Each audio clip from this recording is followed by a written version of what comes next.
Hello, my name's Emma from Outside the Bubble, and I'm joined with Marti from Morris Palmer, and today we're going to delve into why chasing turnover is a poor man's strategy. It's exciting, Emma. It is, it's a great topic. I know, it is a good topic. It is a good topic. I feel like my nerdiness is like, right, let's get into this one. I know. So why is it a poor strategy? Because basically you can increase your turnover as much as you want, but if you're not actually increasing your margin, then we're not increasing profit. Absolutely. And that's the bottom line of it, isn't it, really? We want the bottom line to increase. People seem to think that if their turnover goes up, then profit is. Yeah. But there are actual cases out there where your turnover can go up and you can be making a loss. 100%. And people get very confused about that. Do you know, I had a client recently, really interesting actually, running like a manufacturing sort of business and making okay profit, but working really, really hard, team of people, biggish company, doing well, who suddenly went, I'm working ridiculously hard. I'm so stressed all the time. Yeah. And I've had a look at what profit I'm making. And I've realised that if I just change my strategy and I get rid of all my staff and I basically just take a commission off all of this income, I'm going to end up with exactly the same amount of money at the end of the year. Mm-hmm. She's done it and loving life. Yeah. And it's just crazy, isn't it? You know, you can be working that and have like what I'd call like a proper business, what people deem a proper business, and sort of go, no, because I can make more money, just me, doing something slightly different, similar, but slightly different. Exactly. Work smart, not hard. Exactly that. And it's hard to do that, isn't it? To come up with something that can work better, but still make you enough money. But I think that is the key. Just increasing your turnover and going for that is not going in the big picture. It's not always going to. No, if you're losing sight of your margins. Exactly. Or if you're compromising your margin in order to obtain that turnover. Exactly that. And which is often the way, isn't it? Yeah. Try and get the volume, so you're squeezing that margin down. Before you know it, those margins your overheads aren't covering them. Exactly. And I think that, there's so many ways this topic could spiral off onto. But I think I've seen it so many times where businesses are actually fatigued because they've been absolutely on this journey for growing turnover. Yeah. They're growing it. Yeah. And actually everything feels like it's slowing down and is harder. Mm-hmm. And then they get to the year and they look at the numbers and they're like, how? Yeah. I don't understand. I know. And then you start piecing it back. Like I have this one client that was like, had, increased their turnover by 20%, which is a considerable amount. Yeah. And yet was making more money when he was doing 20% less. It's crazy, isn't it? And couldn't see the wood for the trees. And then actually when we actually took the products or the product groupings and we looked at where all this accelerated growth had come from, it was the sales team pushing the growth, pushing the sales, but discounting as they went along. And I don't think people appreciate how corrosive discounting can be. The margin, basically, doesn't it? I think you're totally right. And I think it's something I see a lot with clients that they don't do enough of is scrutinise their profit margin on different product lines or different services or whatever it may be. Completely agree. Don't even know what it is, perhaps. So therefore, when they're selling or discounting or whatever it may be, they're not doing it with any knowledge, really. It's just a bit of a gamble. Well, actually, I can get that deal. If I drop it to that, not knowing really if they're still going to make money or not by doing that. Or if something I see quite a lot is actually they go, if I'm going to buy this glass, for £1 and I'm going to sell it for £2, I'm making great margin. Except what they haven't taken into account in that cost price is actually, well, where are you storing it? What is the shipping costs to bring that in? Yeah. If your salesperson sells it, do they get a commission for it? And so a lot of the time with my clients where we see this mismatch, and again, I'm a nosy Rosie and I can't help myself. Rosie. I need to go in and go, let me see, because I'm going to sidebar here, but this is something that I see quite a lot, which I can't quite wrap my head around. So I'd love your opinion on this, is that there are businesses out there where the finance team have no sight of the pricing that is going on, that is either being offered to customers. I see that a lot. And to me, that's baffling. Yeah, because they sort of differentiate, don't they? The finance and the sales team, whatever it may be, rather than understanding that one has to lead the other. Yes. And there just isn't the interaction between it. And sales are in this, in this bubble where they're getting the best price, but actually not understanding what their cost centres are. That. And not accounting for those, and those things being completely off their radar. So something that I do quite often when I go into a client is, once we've established that, you know, the sales team are working independently to the finance team, is actually, let me build you a profitability calculator. And let's not just look at the, you know, the like for like. Let's actually, you know, where do you import this from? What are your shipping costs? What are your import costs? What are your landed costs? Do you include shipping in your price, or do you charge that separately? Is there a commission for the salesperson here?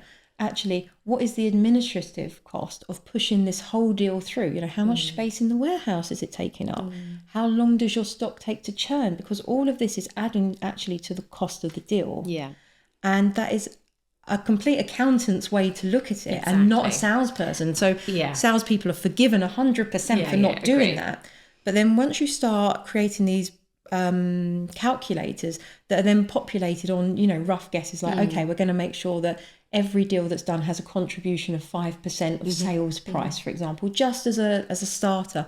Suddenly people are like, well, my margin can't possibly be that low. It's like, now we found... That's why you didn't make any money last year. Exactly. Now we found the jam. Exactly that. Funny enough, I've got a construction company, but they also do a lot of council maintenance as well.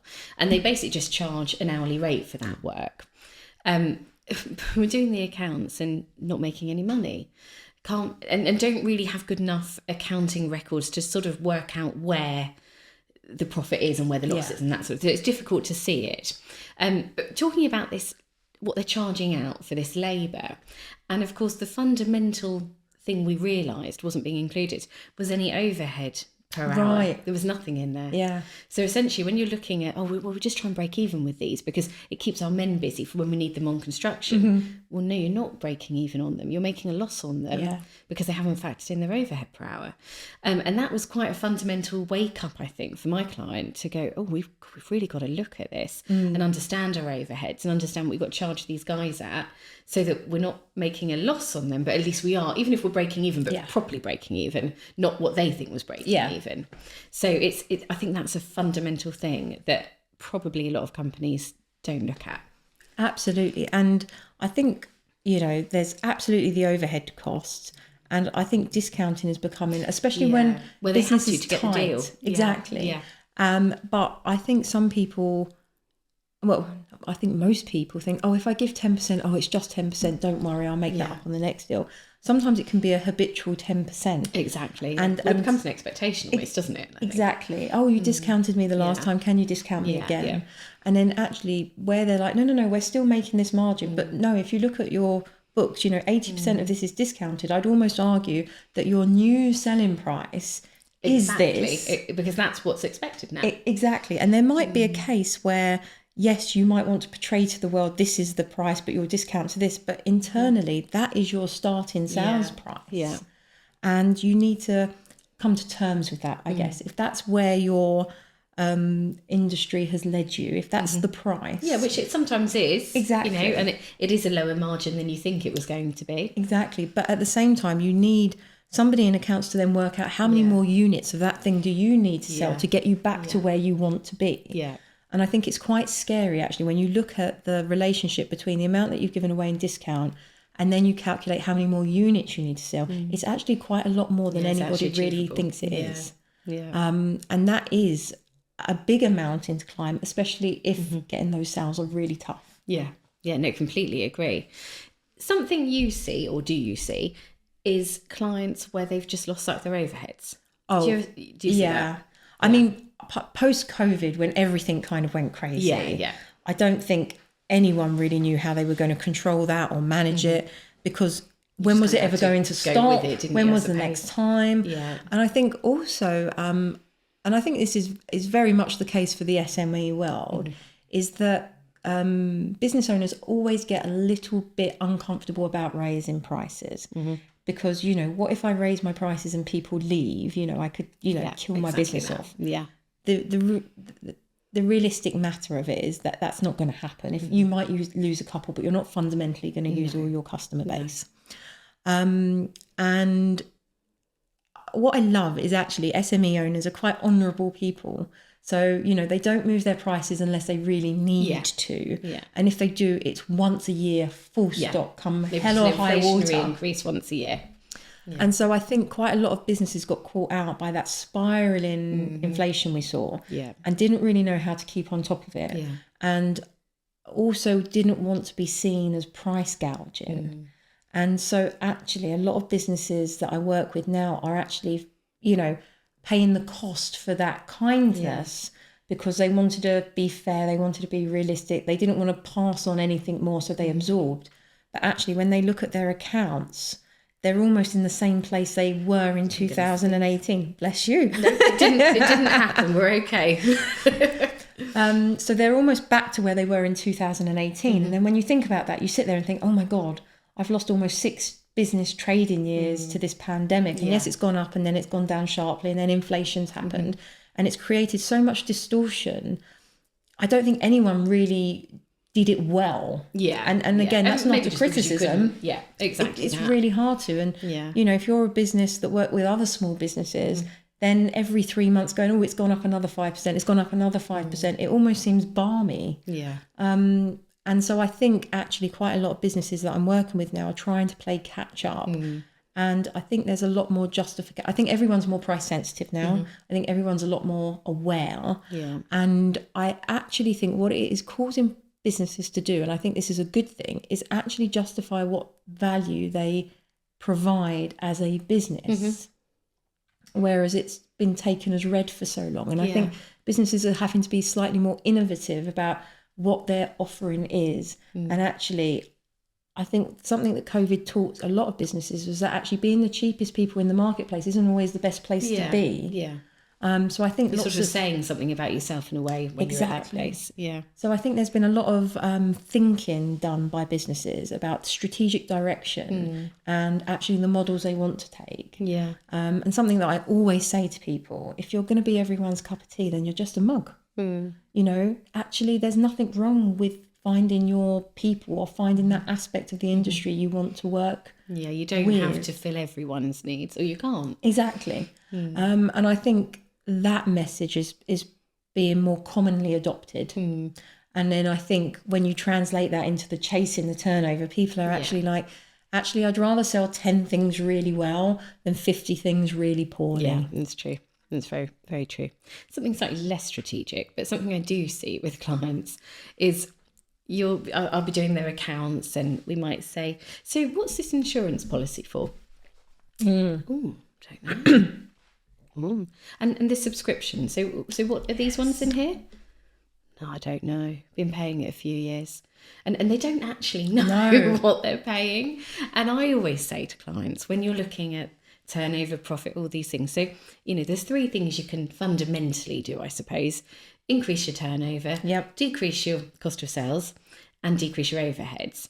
And if we just look at the overheads for a minute, you have to understand what you're actually paying for. So first exercise, I always say, is literally go through your month's direct debit, standing orders, and make sure you know exactly what everyone is for. When the renewals come up, maybe have a list of when the renewals are up. And firstly, do you need it? If you don't need it, cancel it.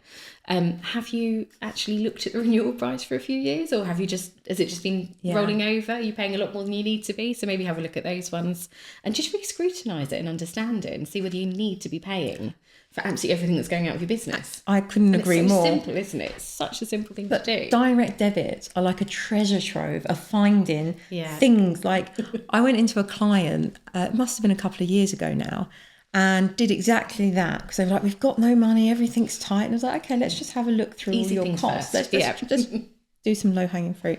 What's this? I don't know. So we rang up BT. It was for a fire alarm that they had in 2 buildings ago. Oh, no. And it's like, no, so you've been paying for a fire alarm that you don't own the building for. Crazy, it's brilliant. You know, things like printers that are no longer in use. And you know, something I always say to clients is read your contracts, because some of those contracts are very, very astute at locking you in for another year. You've got 3 months from the end. If you don't do it in that window, you're in for another year. And sometimes these things can, and they put the onus on you. So it's your responsibility to cancel this contract, not ours to tell you it's come to an end, which, when you're signing up to, you know, new printers or whatever, you know, you may be taking small amounts of HP for, diarise these. This is Yeah, the first exactly. thing. Just diarise them 4 months. So fundamental, isn't To it? say, do we want to pay for this anymore? Exactly that. Because you find these alarming things sometimes. Yeah. I mean, subscriptions are great. Subscriptions are the ones we see. I did see a good one though, which was death and benefit service for their employees, and they were paying quite a large amount of money each month for this. And I said, is that just your staff then? Because it just seemed like a disproportionate amount of money. So they got a breakdown, and it was basically every staff member they'd ever had, because they so they weren't taking people off the policy. It's just simple things, isn't it? But we do see that a lot, that there's so much, or there can be a lot of wasted money that just needs a little bit of, I suppose it's time, and people say they don't have time to do these things, but you have to make that time. Yeah. Particularly when things are hard. It's all right when things are great. In some ways you kind of go, well, they're great. Yeah. But when things are tough, just make the time to do those things, to understand overheads, understand your profit margin, really important. Look at your strategy, your growth strategy, your sales, your marketing, all those simple things that actually don't take a huge amount of work to do. That's what I would say. Just do the easy things first. Absolutely. And something that always makes me laugh, I went into a client and we were doing this, and they had lots of subscriptions, and the owner was very much of a case of, but I want to read up and I want to keep abreast of the industry news. And I was like, okay, so when was the last time you read one of these magazines? And you don't just Google something. And, well, one, that you don't get it on your phone, you're not good. Yeah. And he went, I actually can't remember. He goes, let me, so we went and found the office manager, and she just went like deathly white, and all the blood draining out of her face. She went, when I'm sorting out the mail, I just put them in the bin. And I went, well, that's where your subscription is going. That's hilarious. I must admit, when I took over Morris Palmer, we used to get this thick thing of paper come through every quarter, and I sort of saw it come in for a little while, and I thought, I wonder where it goes. You're sort of just taking it. I'm just getting a feel for things. And I said to our receptionist, Tina, so where do they go? And she went, I just put them in a ring binder and they go in there. I said, does anyone know that they're in there or use them? She went, I don't think so. I was like, okay. I might have a look at that. How much space were they taking up? Huge amount. And we also had this other thing, which was, sounds awful actually, Taxation magazine. Great, but it's all online these days as well. And it used to, again, come in. And in the old days, it'd always be circulated around the office. Yeah. But I suppose at some point in time that stopped, probably when the online were in there. So again, they were coming in. And I was like, well, where do they go? And I went into my old boss's office, and there were piles and piles of these magazines in there that no one even knew were there, because they just get put on the pile. Yeah, just another one. Exactly. And I did the exercise I'm talking about. I did it for Morris Palmer, and I made sure I just understood everything. And there was some quite entertaining stuff in there, if I'm honest. Yeah. That you think that's just been going for years. But I think to your point earlier, that's a fire hazard waiting to happen. Exactly. It's like a tinderbox of an office. Well, I won't lie, our office had a lot of piles of paper, things like that, which we got rid of quite quickly. But yeah, I mean, what a waste though. Such a waste. It absolutely is. And, this might not be music to your ears, but sometimes when I go into clients and they haven't changed their insurance provider, they haven't changed their accountants, they haven't changed their lawyers, they haven't changed any of those kind of fundamentals. And I get, actually, if you've got a really good relationship with your accountant, why would you? Because they know you, they deliver great service, fine. I'm not talking about that, but I'm talking about these things that you don't know from one moment from the other. Yeah. And I had a client recently, and we were talking about their insurance, and it came through, and similarly to your story, I was like, well, that's disproportionately low to what you're doing, and considering what industry you're in, I'm a little bit actually covering anything. So I sent it to I said, can I just get this checked? I said, I'm really sorry. I said, I hate to be like a bit of a worrier, but I'm worried on your behalf, and the fact that you're not worried makes me think that something's been missed here. And sure as damn it, basically the insurer said, this isn't worth anything. Oh, no. And actually, if anything went wrong in the supply chain, you would be lumped with everybody's liability, regardless of whether you were responsible for it or not. And actually, this policy won't pay out. And at that moment, I was just like having heart palpitation, like, how quickly can we get a new policy through? And it went up considerably. Yeah, of course. And it went from being 3 figures to 5 figures. And I said, but this feels right, so there is exactly. also that other merit of like it's not just about how long you've been with these people and whether you can save money. Is it right? Is it right for what you need? True. And actually, does it protect you? Because in some respects, if it's not protecting you at all, what is the point? That is wasted money. It's very true. And you think businesses evolve, don't they? They grow, it can be quite rapid. And I suppose if you haven't kept on top of all of those sorts of things, you could be quite liable for, as in that example. Exactly. If all these liabilities fell upon your client, it would be a disaster. And I have to say, nothing has genuinely shook me more of much saying, I know this isn't my business, but I am genuinely scared on your behalf. Yeah, that's a worry, isn't it? So what's the motto? I think the motto is, especially when it comes to insurance, make sure you're speaking to somebody every single year so that they can ask you some interesting questions. And do you know what? I think insurance is a bit of a necessary evil, isn't it? I'm not an expert in it, but it's the thing you don't want to pay for, but when you need it, you need it. So if you've got to pay for it, at least make sure you pay for the right thing. Exactly. So make sure that at least if it's going to be expensive, that you are correctly, insured, and that everything is, lock, stock, and secure. But shop around, have a look, and actually maybe make that someone's responsibility. And that's the other thing. I think when it comes to like job description creation, no one is actually in charge most of the time for actually managing suppliers and managing costs, because like you said, if you're in a business and it's doing particularly well, what does it matter? You don't really think about the small it's an irrelevance, do you? No, exactly. And so if you are paying, I don't know, $12.99 for a subscription, well, it's $12.99. We're a 8 million turnover company. Really, it's an irrelevance, and it's just like, but it's still the principle. It is. Yeah, you don't want to be spending more than you need to spend, do you? No, not at all. No, exactly. I think that's where that month-end variance analysis comes up. Be curious about where things are, and if things have shot up, why have they shot up? Do you make your clients always do that? I do. Yeah, I think so. I like that. I think it's really interesting because I think also at month-end, that also adds to the prepayments and accruals schedules. And not wanting to get too technical, people, but I think that makes a big difference because, I think when you're not doing that, quite a lot of the time, I go into businesses and think, wow, why do you make profit? And then I realise they get their rent invoice and they don't prepay it. Yeah. So suddenly, they'll be gliding along for 2 really good months and then wallop, there's a great big loss.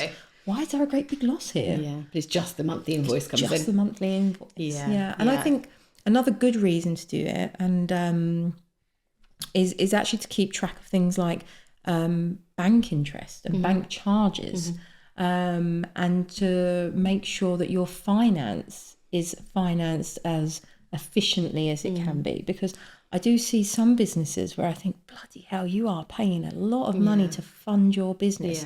And again, back to the original topic, that if you're growing your turnover, but that's all you're growing, but your bank interest is going up, are you actually funding your own growth? So is it real? Is it exactly that? Is it real growth really in terms of what you're doing? No, it's interesting. I see a lot of potential contracts come through with clients as well. And something that I'm seeing, and I don't know if you're seeing it, is that suppliers or potential clients are demanding longer payment terms. And some of them now are stretching into like 150, 180 days.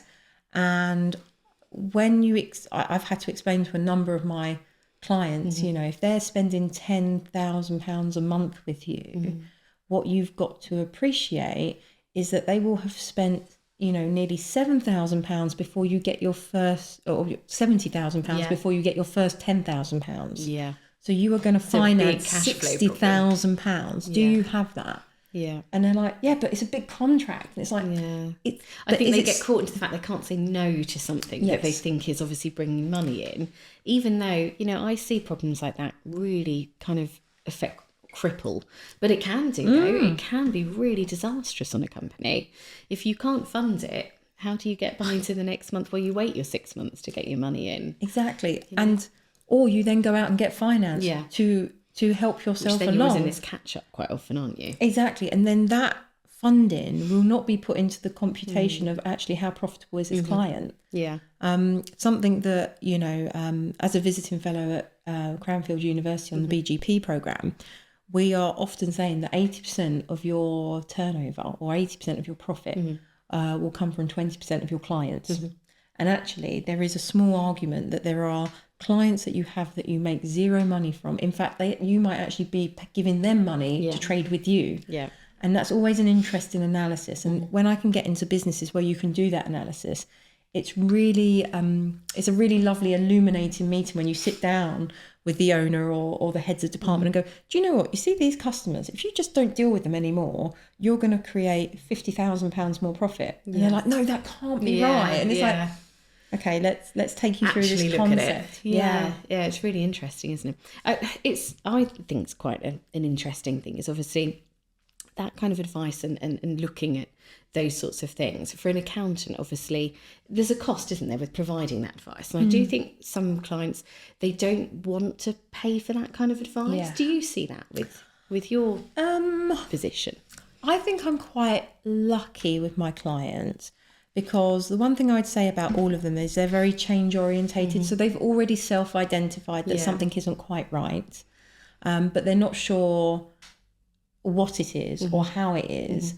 And so actually for me to come in and do some kind of investigative work and work out where it's going wrong for them, because I think, you know, both as business leaders, sometimes you look at your own business and you can't see the wood for the trees. Yeah, no, exactly. And I know that I have outside help come in and go, what about that? And you go, oh, so bloody obvious. Yeah. You just need someone else to point it out. You just need a set of fresh eyes. Exactly. And I'm sure you've had this situation where you're trying to make a balance sheet balance and you can't for love nor money. You've got to walk away, come back. Exactly. And there's a 5 and a 3 that are just in the wrong place. And you're like, oh my God. Yeah. So I think that's the service I provide. So actually, by the time people come to you, the fact that they've identified that problem, or they have helps. a feeling that something isn't right and they're not sure what it is. And so my role is to almost, you know, question the life out of them. So tell me about this, tell me about that. And then just by the language they use, sometimes you're like, I think that's a place to start, or I think that doesn't sound quite right.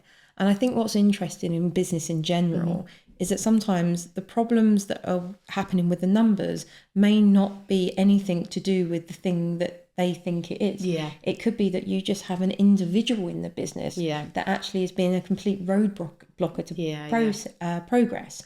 Or you might have, you know, technology that is no longer serving you. Or actually you might have some accounts practices that are just balmy, that don't work. You know, I had a client that, you know, decided their stock needed to be in their P&L. Okay.